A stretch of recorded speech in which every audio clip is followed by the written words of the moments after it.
Hello, welcome back to our lesson. Today's lesson is Unit 10, Space Travel, du hành không gian. Let's get started. Trong bài này bao gồm các nội dung chính như sau. Vocabulary, Astronomy and Space Travel. Từ vựng về chủ đề thiên văn học và du hành không gian. Pronunciation, Continuing or finishing tones. Các giọng điệu trong việc tiếp tục hay kết thúc vấn đề. Grammar, Past Simple and Past Perfect Review. Ôn lại quá khứ đơn và quá khứ hoàn thành. Defining relative clauses. Ngữ pháp chính của bài là học về các mệnh đề quan hệ xác định. Skills, các kỹ năng. Reading for specific information about two famous astronauts space travel. Đọc để có thông tin cụ thể về du hành không gian của hai du hành gia nổi tiếng. Talking about space travel history and discussing the skills needed to become an astronaut. Nói về lịch sử du hành không gian và thảo luận các kỹ năng cần thiết để trở thành một du hành gia. Listening for general and specific information about some space tourism services. Nghe để có thông tin chung chung và cụ thể về một vài dịch vụ du lịch không gian. Writing a short paragraph using advertising language. Viết một đoạn văn ngắn sử dụng ngôn ngữ quảng cáo. Communication. Talking about life on the space station. Nói về cuộc sống trên một trạm vũ trụ. Trước hết chúng ta cần tìm hiểu một số từ mới liên quan ở trong bài. Mission, mission, mission, cho âm mid, danh từ sứ mệnh, nhiệm vụ. Mars, Mars, Mars, danh từ sao hỏa. Astronomy, astronomy, cho âm store, danh từ thiên văn học. Defining, defining, cho âm fine, danh từ việc định rõ, xác định. Astronaut, astronaut, astronaut, cho âm as, danh từ nhà du hành. Spacewalk, spacewalk, cho âm space, danh từ sự đi vào vũ trụ. Crazy, crazy, cho âm cray, tính từ của say mê, phát cuồng. Universe, universe, universe, cho âm u, danh từ vũ trụ. Planet, planet, planet, cho âm planet, danh từ hành tinh. Satellite, chữ tờ đứng giữa hai nguyên âm, chúng ta có thể đọc thành the theo âm Mỹ. Satellite, satellite, satellite, cho âm xa, danh từ vệ tinh. Rocket, rocket, cho âm rock, danh từ tên lửa. Stuff, stuff, stuff, danh từ món đồ, chất liệu, đồ đạc, số nhiều của nó không đổi.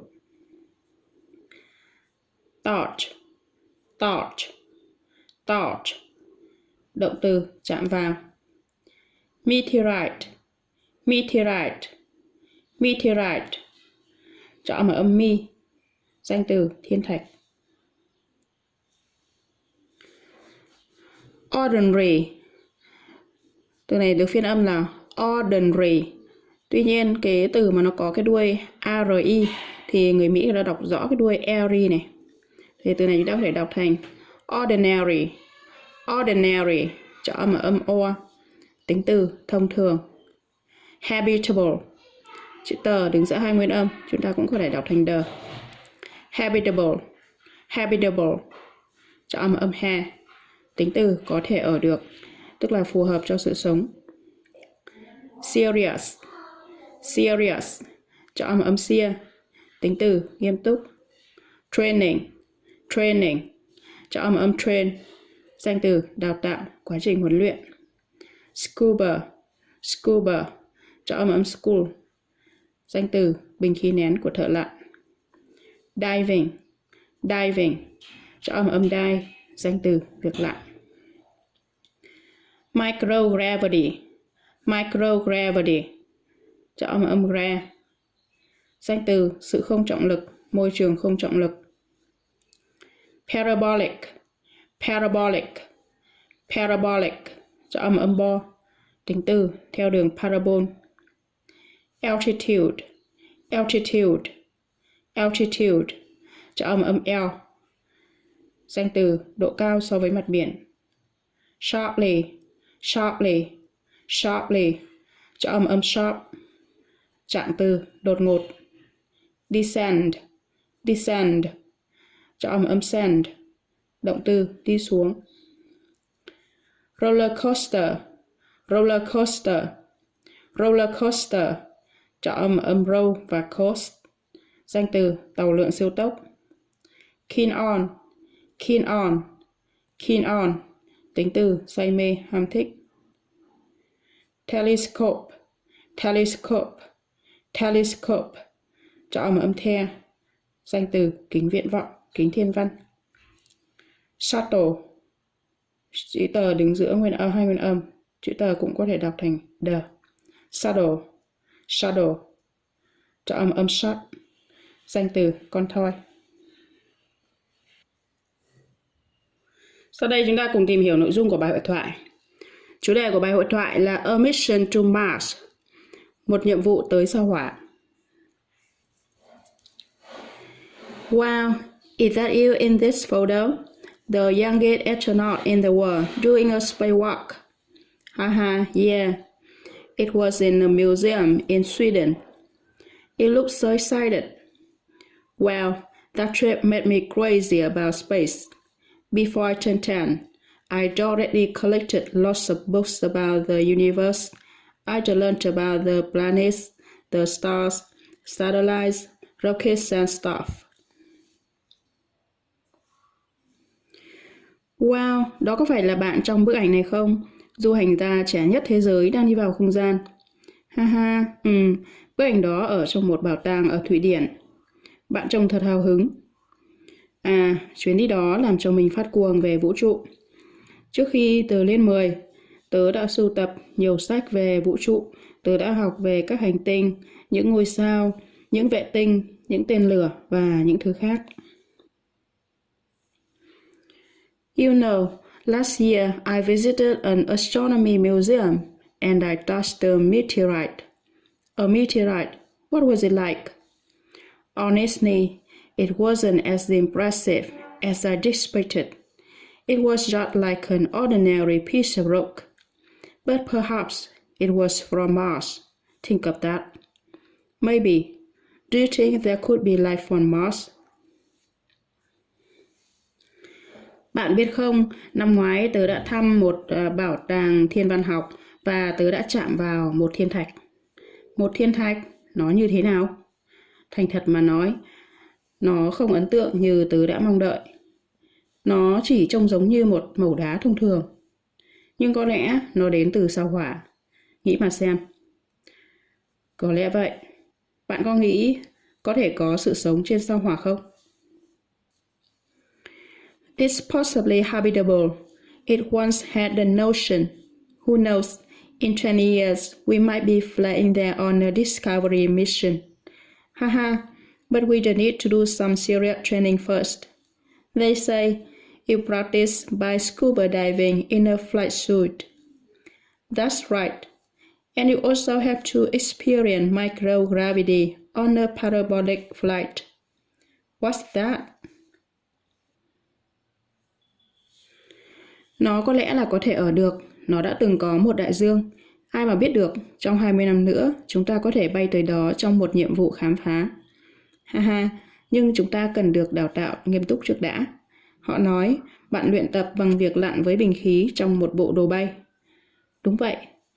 Và bạn cũng phải trải qua môi trường không trọng lượng bằng một chuyến bay parabol. Đó là gì vậy?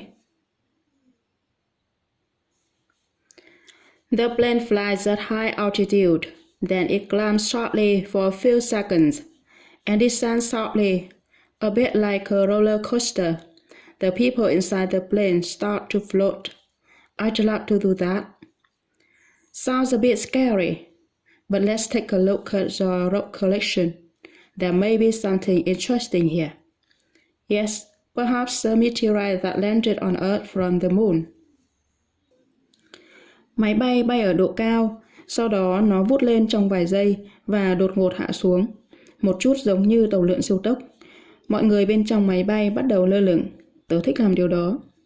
Nghe có vẻ hơi sợ, nhưng hãy xem bộ sưu tập đá của bạn. Có thể có cái gì đó thú vị ở đây.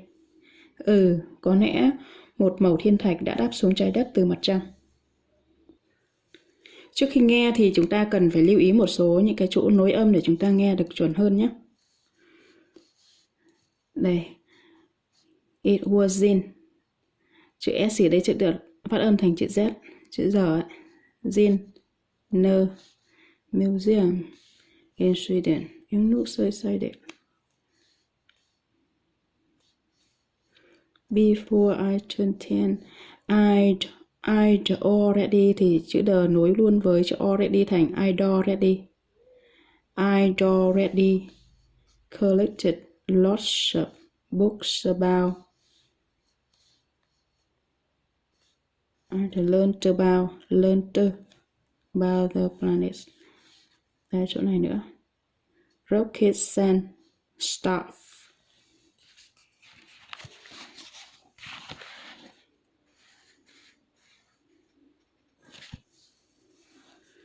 Last year I visited an astronomy museum and I thought chữ ed ở đây được đọc thành tờ và tờ nối sang thành tơ. I touched the meteorite. What was it like? It wasn't as dim. Chữ S ở đây lại đọc thành chữ Z, chữ giờ ấy, nối sang âm im thành dim. As dim impressive. Chỗ này người ta ngắt nên không nối ở chữ V sang chữ S này nữa. As die. Chữ D nối với X thành Dix. As I expected. It was not like an ordinary piece of rock, but perhaps it tinkled like phone. Chữ F nối với chữ on. Like phone. Hidden notion. Chữ N nối với O. No. Hidden notion. Honor.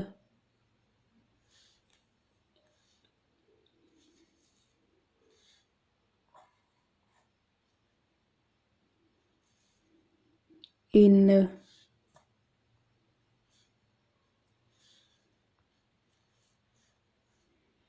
Honor. Fly at high altitude, then it climbs slowly for a few seconds. Bit like a roller coaster. Sounds a bit. Take a look at. Perhaps sir. Chữ S ở đây lại đọc thành S, nó giống chữ sờ ấy, nên nó nối sang thành sir. Perhaps sir. Bây giờ chúng ta sẽ cùng nghe lại bài hội thoại nhé. Getting started. Activity 1. Listen and read. Wow!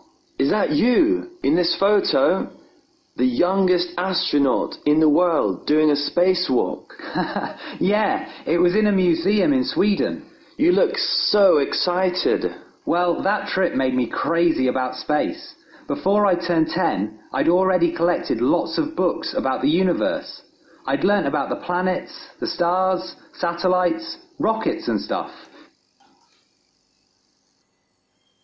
You know, last year I visited an astronomy museum, and I touched a meteorite. A meteorite?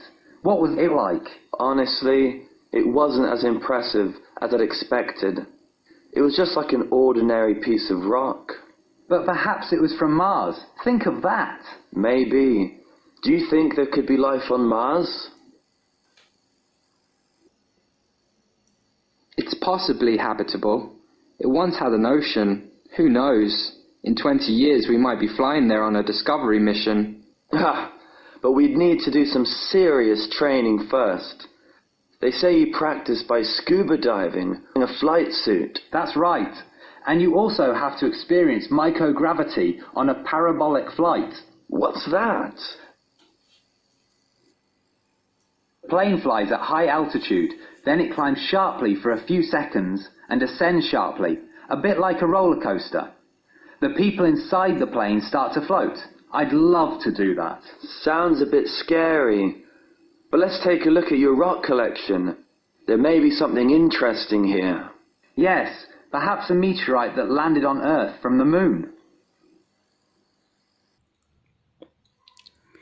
A. Draw lines to match the words with the definitions. Vẽ các đường để nối các từ với các định nghĩa. Ở cột bên này là có các từ như sau.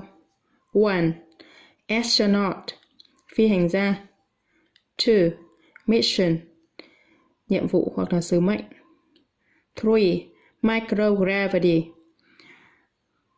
môi trường không trọng lực hoặc là sự không trọng lực. 4.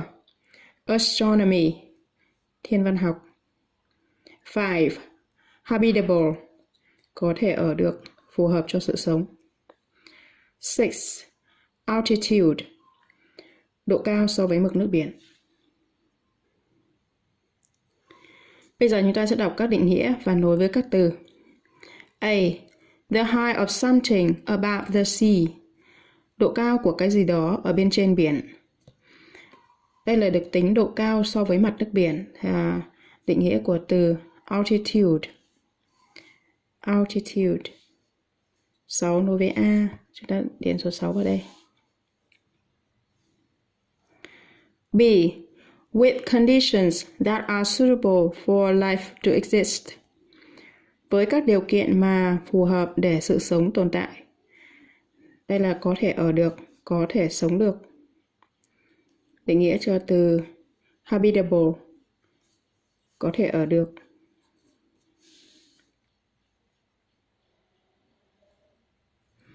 C.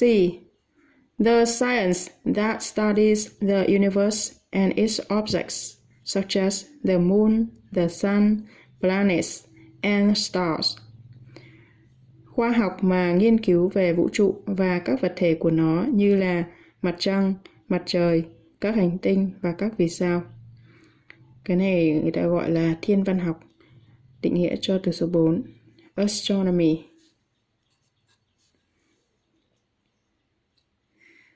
D. A person who has been trained to work in space. Một người mà đã được đào tạo để làm việc trong không gian. Cái này gọi là phi hành gia. Định nghĩa cho từ số 1. E. A program of space flights. Một chương trình của các chuyến bay không gian. Chuyến bay vào không gian. Đây là định nghĩa cho từ mission, nhiệm vụ hoặc là sứ mệnh. F. The state of weightlessness. Tình trạng không trọng lực. Tình trạng không trọng lực là số 3, microgravity. The state là tình trạng. Từ này nghĩa là tình trạng. Tình trạng hoặc là trạng thái.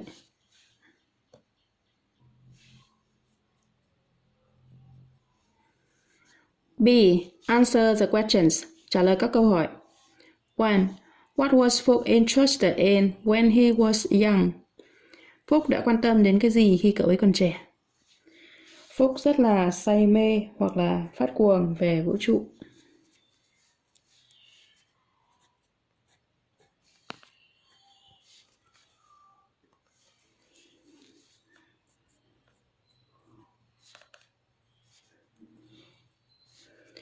He was crazy.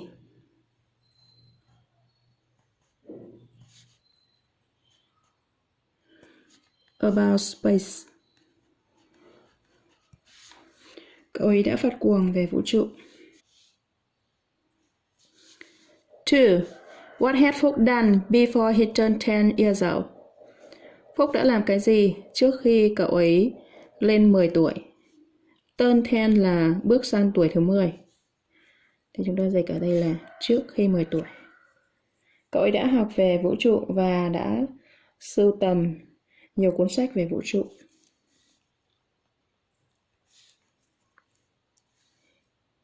He had learned about universe.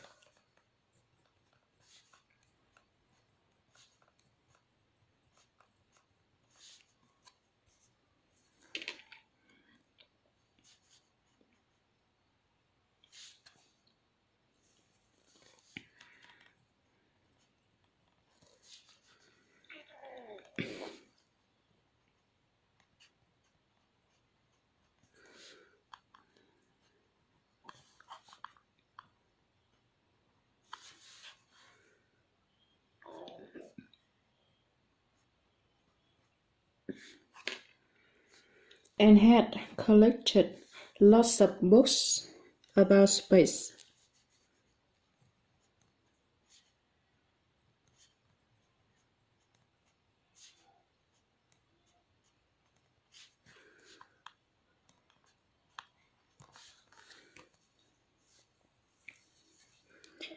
Cậu ấy đã học về vũ trụ và đã sưu tập nhiều cuốn sách về vũ trụ. Chúng ta lưu ý cái câu hỏi này. Câu hỏi này nó ở thì quá khứ đơn, bởi vì bây giờ là cậu ấy không còn là 10 tuổi nữa mà cậu ấy hơn 10 tuổi rồi. Và cái câu hỏi này là cậu ấy đã làm được cái gì trước khi cậu ấy 10 tuổi. Như vậy là cái hành động này xảy ra trước một cái mốc thời gian ở trong quá khứ, 10 tuổi là trong quá khứ rồi. Nên ở đây có cấu trúc là had cộng với động từ ở V3. Đây là cấu trúc của thì quá khứ hoàn thành. Đấy, nên câu trả lời là cậu ấy đã làm được cái gì đó thì chúng ta cũng phải chia cái động từ về quá khứ hoàn thành đây. Đã học là had learned và đã sưu tập là had collected.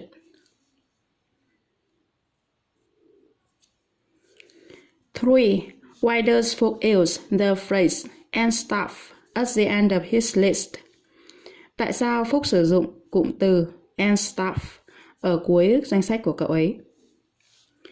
Từ and stuff có nghĩa là và những thứ khác, những thứ còn nữa. Có nghĩa là khi cậu ấy sử dụng cái cụm từ này là cái danh sách của cậu ấy vẫn còn nhiều thứ nữa nhưng mà không nhất thiết là phải kể hết ra, nên là cậu ấy dùng cái cụm từ này và nhiều thứ nữa.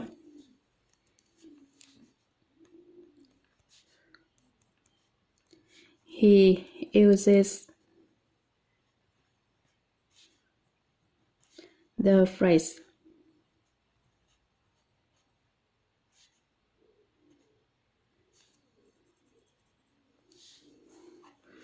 and stuff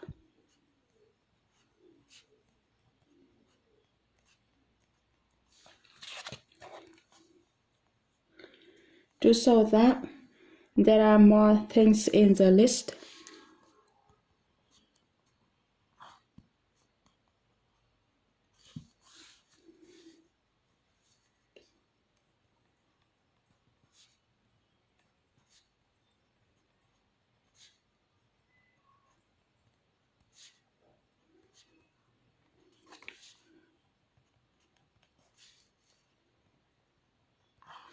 But that it is not necessary to list everything.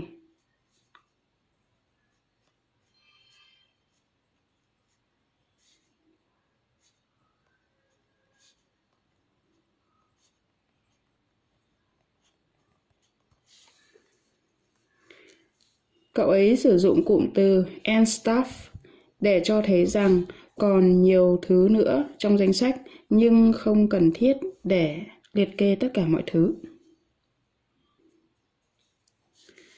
4. What did Nick think of the meteorite in the museum? Nick nghĩ gì về thiên thạch trong bảo tàng? Cậu ấy đã không ấn tượng lắm, bởi vì cậu ấy nghĩ thiên thạch chỉ như một mẩu đá thông thường.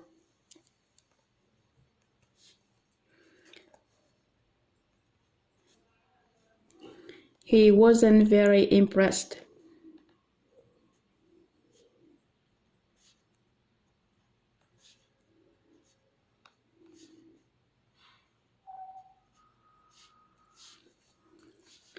Because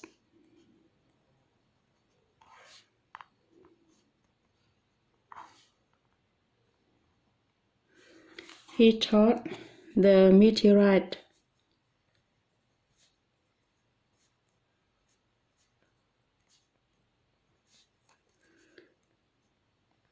was like an ordinary piece of rock.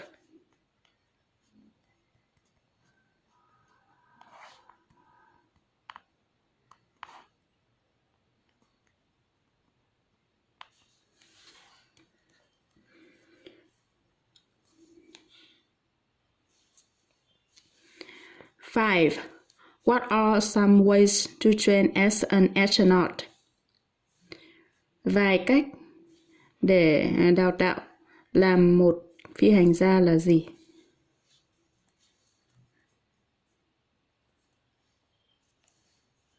Là bằng việc lặn với bình khí trong một bộ đồ bơi và bằng cách là thực hiện một chuyến bay parabol để trải nghiệm cái tình trạng không trọng lượng.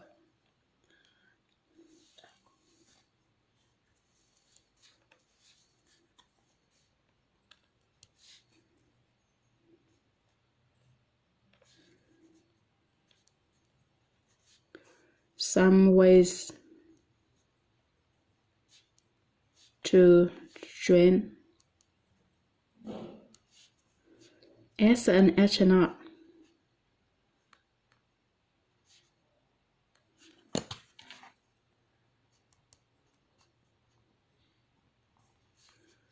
Or by scuba diving.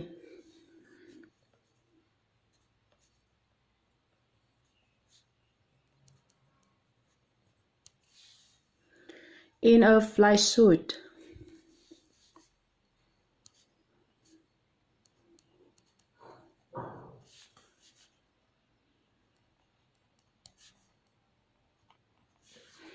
And by taking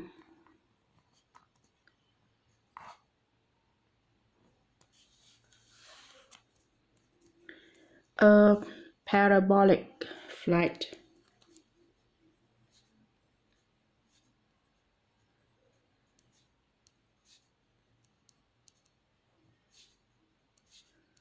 To experience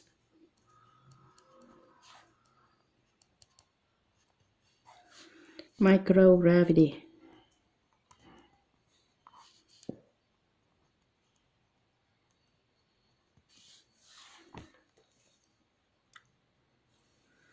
Some ways to train as an astronaut are by scuba diving in a flight suit and by taking a parabolic flight to experience microgravity. Một số cách để huấn luyện làm một phi hành gia là bằng việc lặn với bình khí trong một bộ đồ bay và bằng cách thực hiện một chuyến bay parabol để trải nghiệm tình trạng không trọng lực. 6. What does Phúc compare a parabolic flight to? Phúc so sánh một chuyến bay parabol với cái gì? Cậu ấy so sánh nó với một chuyến đi trên một chiếc tàu lượn.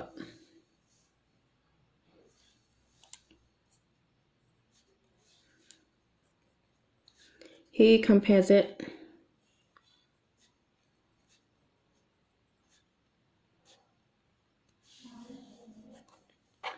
to a ride on a roller coaster.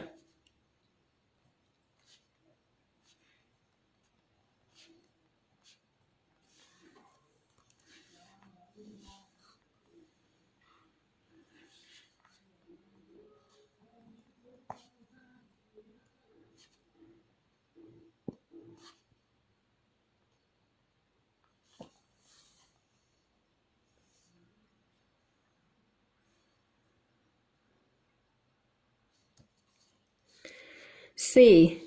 Who is keener on space travel? Phúc or Nick? Why do you think so? Ai say mê vũ trụ hơn, Phúc hay là Nick? Tại sao bạn nghĩ vậy? Câu trả lời là Phúc say mê hơn.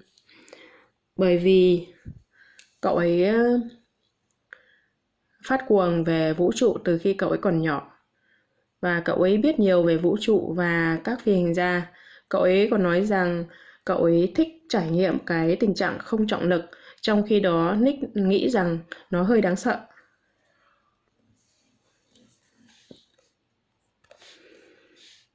Câu trả lời Phúc is keener on space travel.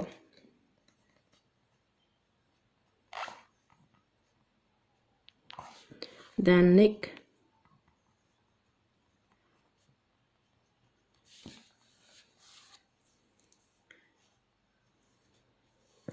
Because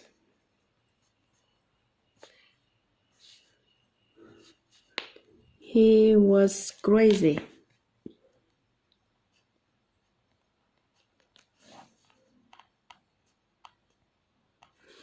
about space.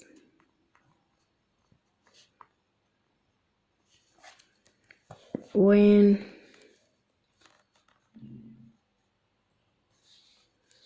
he was young.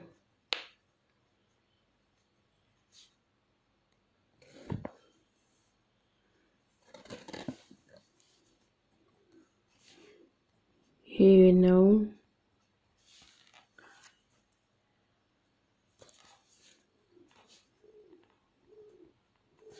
more about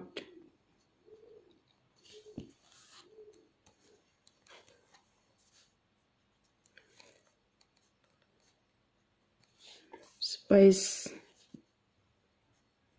and astronaut.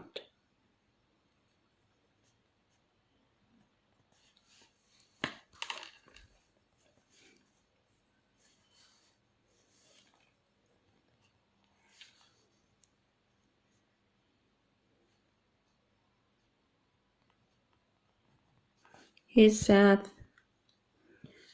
he'd love to. He would love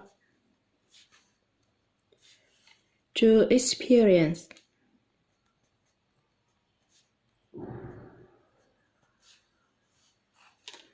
microgravity.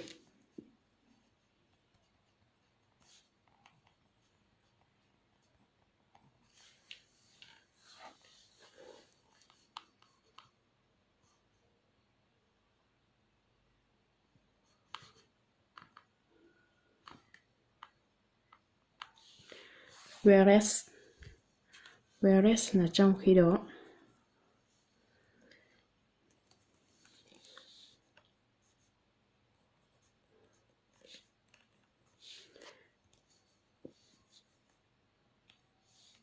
Nick think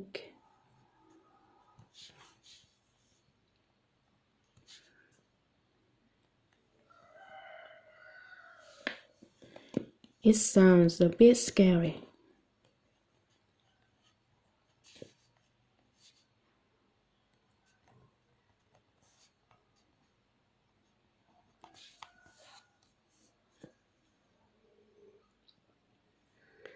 Two, find the word in the box to match the picture in each description.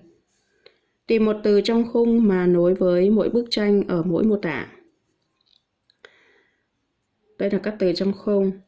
Satellite là vệ tinh. Meteorite, thiên thạch. Universe, vũ trụ. Spacecraft, tàu vũ trụ. Rocket, tên lửa. Telescope, kính thiên văn. 1. Earth travels round Earth to collect information or to communicate by radio, television, etc. It can also be a natural object which moves round a larger object in space. một cái gì đó di chuyển quanh trái đất để thu thập thông tin hoặc để giao tiếp bằng radio, vô tuyến, vân vân. Nó cũng có thể là một vật thể tự nhiên mà di chuyển quanh một vật thể lớn hơn trong vũ trụ. Một vật thể nhỏ mà di chuyển xung quanh một vật thể lớn hơn thì nó là một vệ tinh. Thì chỗ này chúng ta sẽ điền là một vệ tinh là satellite.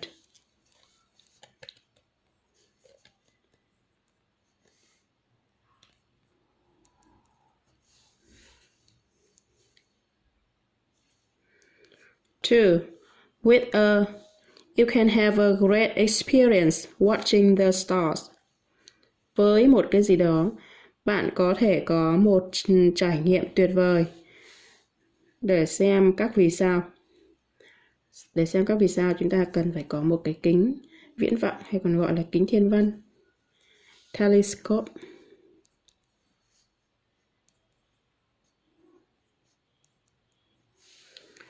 With a telescope, với một cái kính thiên văn. 3. Our sun and its planets are just a tiny part of the Milky Way, and the Milky Way is just one galaxy in the... Mặt trời của chúng ta và các hành tinh của nó chỉ là một phần nhỏ của Milky Way, và Milky Way chỉ là một thiên hà trong cái gì đó.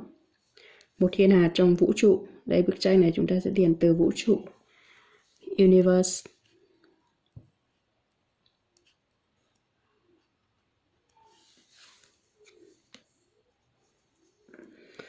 Four. Is a piece of rock or other matter from space that has landed on a planet. Một cái gì đó là một mẩu đá hoặc một vật chất khác từ vũ trụ hoặc là từ không gian mà đáp xuống một hành tinh. Nó chính là thiên thạch. Meteorite.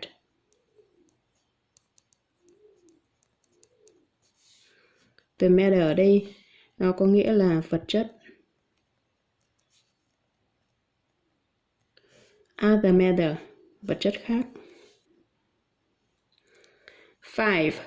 5. Is shaped like a tube and moves very fast. It helps the space shuttle to be sent into space. Một cái gì đó có hình dạng như một cái ống và di chuyển rất nhanh. Nó giúp cho tàu con thoi vũ trụ được gửi vào không gian. Nó chính là cái tên lửa rocket. Rocket.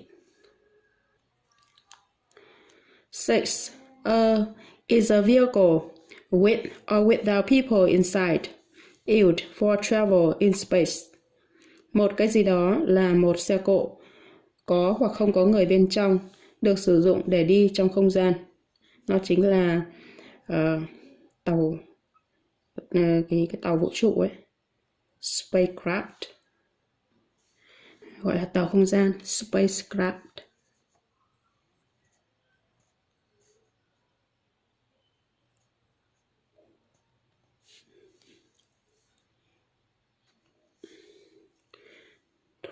Game Space Bingo. Trò chơi bingo vũ trụ. Create a bingo card and play with the new words you have learned from this lesson. Tạo một cái thẻ bingo và chơi với các từ mới mà bạn đã học ở trong bài này. Trò chơi bingo là giống như cái trò chơi XO ấy.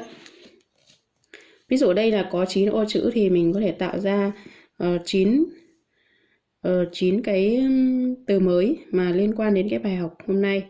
Và ví dụ một người chơi là X chẳng hạn, thì khi mình nói thắng được, mình nói đúng được một từ thì mình sẽ được đi một lần, và người kia nói đúng một từ thì được đi một lần đấy. Làm nào mà để ai mà thắng được 3 cái thẳng hàng trước thì là người đó thắng. Bài học của chúng ta đến đây là hết rồi. Chúc các em học tốt, và nếu các em chưa đăng ký thì hãy đăng ký và chia sẻ giúp cô nhé. Hẹn gặp lại các em ở những bài học tiếp theo. Bye bye. Thanks for watching. Hope you guys enjoyed my video. Don't forget to subscribe my YouTube channel to get more free lessons. Thanks so much. Bye for now and see you next time. Bye bye.